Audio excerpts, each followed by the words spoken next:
the rescue po ang impaktang jablitang Sara Duterte. Pakinggan nyo po. Pakinggan nyo. To the rescue po ang impaktang jablitang amo ng mga senador na DDS. Eto na po. Mga kababayan, Tangina, press na press for bakasyon, no? Kupal na kupal. Aray ko. Assalamualaikum warahmatullahi wabarakatuh. Madayaw, ugmayong adlaw kaninyong tanan. Magandang araw sa inyo lahat.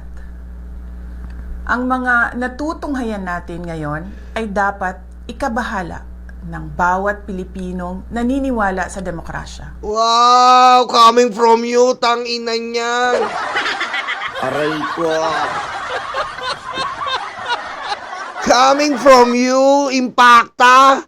Nuknukan ka ng tamad, jablita. Aray ko. Tangina ka. Aray ko. Pagkatapos mo magpa-abort, di umano, malandi ka. Aray ko. Anuman ang kanilang paniniwala o kulay sa politika. Nakikita natin kung paano ginagamit ang mga institusyon ng gobyerno at ang pera ng taong bayan laban sa anumang oposisyon. Anong ginagamit? Si Cayetano nga ginagamit yung Senado, 25 million a day. Sinayang. Aray ko. Tangina ka. Bobo ka talaga eh. Ang bobo mo talaga, Sara. Sa halip na tutukan ang mga tunay na suliraning kinakaharap ng ating mga kababayan. O, sabihin mo yan kay Cayetano, inutil. Imbis na tutukan niya yung session, hindi siya nagsesyon. Ginagamit ang kapangyarihan upang patahimikin ang mga boses ng mga hindi sumasang-ayon. A democracy cannot survive when those in power see every critic as an enemy and every opposing voice as a threat. I have always believed that the independence of our institutions must be protected. This includes not only the Senate and the House of Representatives as institutions, but every senator and member of the House must be free to perform his or her constitutional duty according to conscience, free from threats, pressure, or any form of intimidation. Tarantado talaga to, free from threat. Sino ba nagtitreat? Aray ko. Patayin mo si BBM? No joke. Aray ko. Aray ko.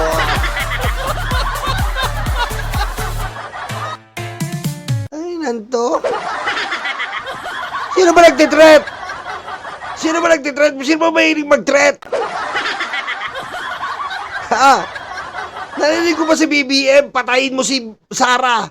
Tarantado yan. Patayin mo si Alan. May kinausap na ako. Patayin mo si Alan. Aray ko. Sino ba nagtitreat? Sino ba yung kabisado mag-threat? Good governance does not require the elimination of opposition. Democracy works best when there is a healthy opposition that is free to question. A government that fears dissent is not demonstrating strength. Oh, ano sa Tagalog niyan? Sige nga. Ano sa Tagalog niyan? Oh, ano mo Tagalog niyan? The government is chuchu-chuchu. Aray ko. Kung ano to, kala mo totoo. Alam mo Tagalog niyan? Aray ko. Binabasa mo na lang eh. Putik yun, hindi mo maintindihan. Aray ko. Binabasa mo, hindi mo maintindihan. Paano mo na-type yan? Oh, paano mo na-type sa computer? Aray ko. Oh, na-type mo yan sa computer? Fake news. Aray ko.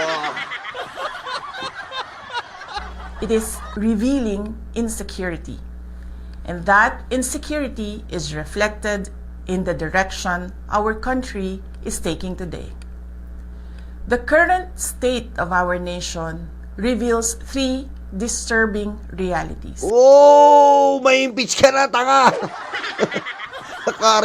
May current state ka pa, no? The current state of our government. Ginigipit ang mga ganyan leche to.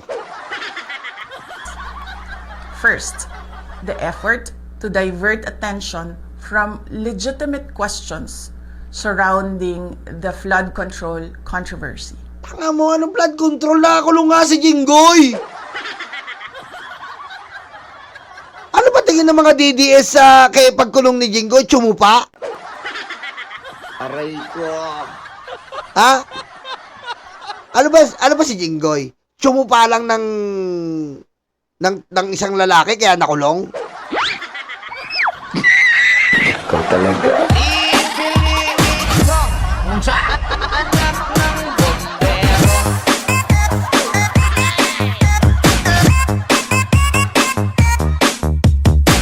Quốc gia, Chủ席Xi Jinping Bobo talaga eh. Flood control na naman kayo. Ano ba akala mo kay Jinggoy? Ba't ba nakulong yan? Di ba sa flood control? Ha? Di ba sa flood control kaya nakulong si Jinggoy? Ano akala mo kay Jinggoy nakulong yan dahil sumubo ng ethics ng boyfriend niya? Aray ko.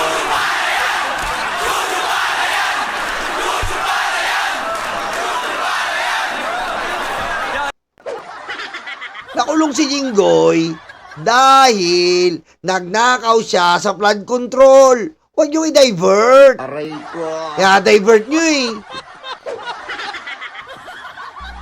Second, the willingness to disregard constitutional safeguards in pursuit of a politically motivated impeachment. Oh? Ano daw? Politically motivated impeachment? 6-7. Aray ko. Impacta. Meron ka 6.7 billion. Vice President ka pa lang, impacta. Aray ko. Anong political motivated sinasabi mo? Paano ka makakakuha ng 6.7 billion impacta ka? Aray ko. Oh. Anong political motivated sinasabi mo impacta? Sadyang magnanakaw kayo buong pamilya. Aray ko. Oh. Oh. Balita ko yung abogado nyo kay Digong medyo mura-mura. Aray ko. Ha? Medyo mura-mura lang yung abogado nyo kay Digong, mga 50 to 80 million lang ha. Aray ko. Ha? Medyo mura-mura. Ha? Gipit na? Aray ko. Yung abogado po ni Digong, hindi po 150 million a month ngayon. Medyo mura-mura po ang package deal. Kaya natatahimik po sila Hanilet, sila Chong Kitty ngayon sapagkat sa kanila na nakaatang ang gastusin sa abogado. Diba? Kasi nabuko na si Sara sa kanyang 6.7 billion. Aray ko. Aray ko. Anong political motivated? Political motivated? Magnanakaw buong pamilya mo? Yung 51 billion, hindi nyo ma-explain. Yung baho kahapon, yung Davao, baha na naman kahapon. Aray ko. Aray ko. And third, the relentless pursuit of greater political power under the guise of charter change. Charter change, Sabihin mo yan kay Robin. Aray ko. Sabihin mo kay Robin. Kasi na fake news ni Aimee. Si Robin pala may gusto. Ha? Katropa nyo. Na fake news na naman kayo. Hindi kasi kayo nag-uusap-usap. Tatanga-tanga kayo eh. Si Robin na may gusto eh. Aray ko. Aray ko.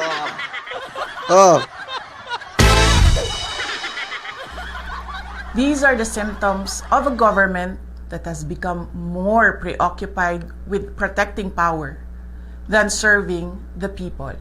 The Filipino people deserve a government focused on solving problems. Oo, focus talagang kailangan namin ng government na nakapokus solving problems, hindi yung pag-gala-gala, papasyal-pasyal, tangina ka.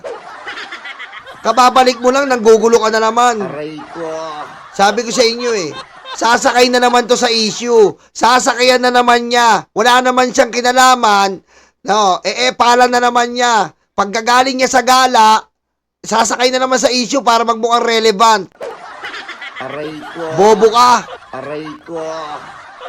Not silencing critics, on strengthening institutions, not bending them to political ends, and on serving the nation, not perpetuating power. Democracy is not weakened by dissent. Democracy is weakened when those in power become afraid of it. Anak ng weteng, teka lang ha. Sandali lang po ha. Mga kababayan, sandali lang. Konting katahimikan. Press 6-7 muna. Konting katahimikan. Sandali lang ha. Iniisip kasi ako eh.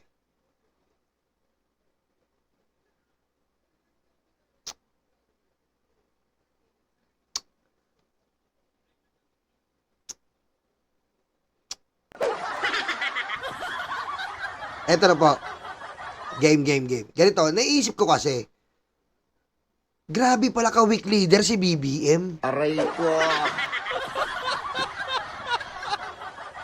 Tangina, grabe pala ka weak leader si BBM, no?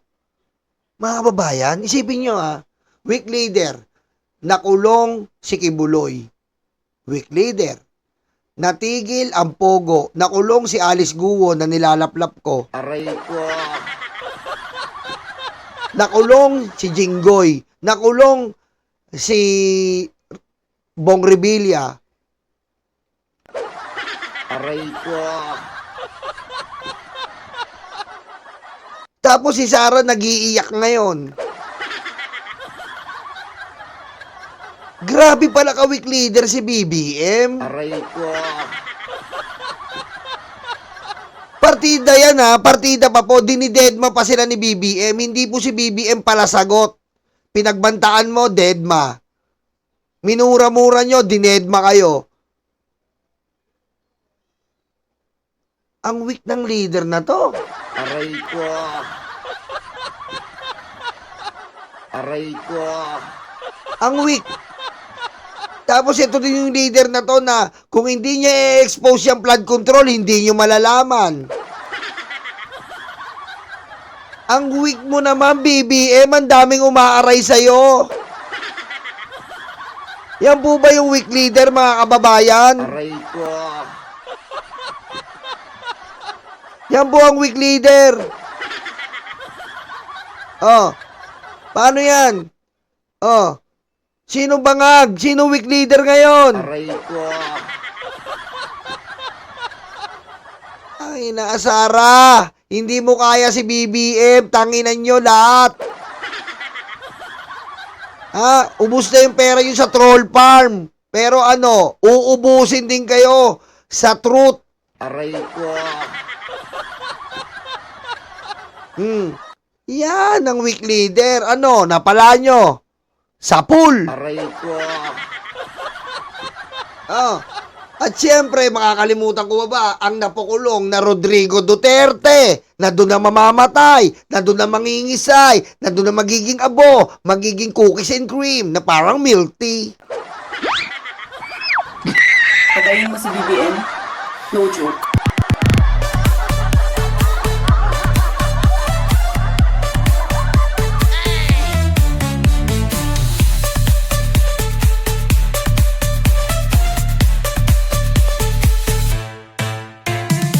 Yan si BBM. Napaka-weak leader. Kasi nga, sa sobrang weak ni BBM, lahat sila umaaray. Yung Senado, si Alan Peter Cayetano, umaaray sa Pangulo. Si Marcoleta, nauulol sa Pangulo. Aray ko. Asan si weak leader? Pangiti-ngiti lang, papunta-punta ng eskwelahan, papunta-punta ng mga project, weak na leader. Aray ko. Ano? Yan ba? Yan ang sinasabi ko sa inyo. Ina-underestimate nyo ang Marcos. Ngayon, sapul kayo. Sabi ko nga sa inyo, hindi pa kayo sinisilang na nasa politika na sila. Alam nila ang loob at labas nito. Alam nila kung paano kayo patatamaan. Alam nila kung paano kayo kukontrolin na masasaktang buong katawan nyo. Ano? Sapul. Syukran. O yan po to the rescue po ang impaktang Diablitang Sara Duterte sa mga ano niya, senador niyang inutil. Super saklolo po kasi nga po nasasaktan siya eh. Masisira po ang plano. Masisira po ang plano niya. Ang plano niya na ano? Ang plano niya na kontrolin ang impeachment. Kasi po pag nawala na po, bumalikwas ang impeachment, tapos siya ngayon. Sira ang pangarap, sira ang nagastos. Aray ko. Sira ang pangarap, sira ang nagastos. Kaya po si Sara ngayon ay to the rescue sa kanyang kupal na Senate President. Gustong-gusto po nilang buksan yung flood control. Kasi nga po, for the diversion na pinapangarap nila, idadivert nila lahat ng ikaakusa ng mga malalaking tao na sa paligid ni BBM at miski si BBM, ilalagay nila. Halatang halata. Papalabasin nila na si BBM ang masama. Saan ka naman makakita ikaw ang masama? Ikaw ang nagbulatlat ng flood control. Aray ko. Ngayon, hilong-hilo na si Sara. Hindi niya na alam kung paano pa mangyayari ang dapat mangyari na papabor sa kanya. Sinisigawan niya si Cayetano, putang ina, wag ka papayag na mapalitan ka, tapos tayo lahat. Uubusin talaga lahat kayo. Lahat po ng nag-atraso at ng abuso sa ating taong bayan, uubusin kayo ng Pangulo. Walang ititirang nakangiti. Lahat kayo maiiyak. Aray ko. Lahat kayo maiiyak. Dahil sa ginawa nyo sa taong bayan. Dahil sa kawalangyaan na kawalangyaan na pang-aabuso nyo. Lalong-lalo ka na, Alang Cayetano, dapat sa'yo talaga mag-resign ka na. Wala kang kwentang tao. 25 million a day ang Senado, sinasayang mo lang. Para dahil lang sa sarili mong kapakanan na hindi ka matanggal. Hindi na po pwede yan. Hindi po pwede yan. Kailangan po managot sila sa mga ginagawa nila. Lalong-lalo na po to si Sara Duterte. Saka po makakita, vice presidente ka, nagtataglay ka ng bilyong pera. Aray ko. Hindi po tama yan. Dahil dapat po taong bayan ang pinaglilingkuran, taong bayan po ang susunod. Hindi po Duterte lang ang pinaglilingkuran, mother, father. Wala eh. Makikita nyo po, ang pinaglilingkuran lang nila dito, Duterte. Kailangan nila maging Senate President, makuha yung mayorya para sa Duterte. Kasi po kung iniintindi po nila ang taong bayan, pumapasok sila. Diba? Pumapasok sila para mapakita po at maisabatas ang bawat kapakinabangan ng taong bayan. Hindi. Ayaw nila pumasok kasi mapapalitan si Cayetano, masisira si Sara Duterte.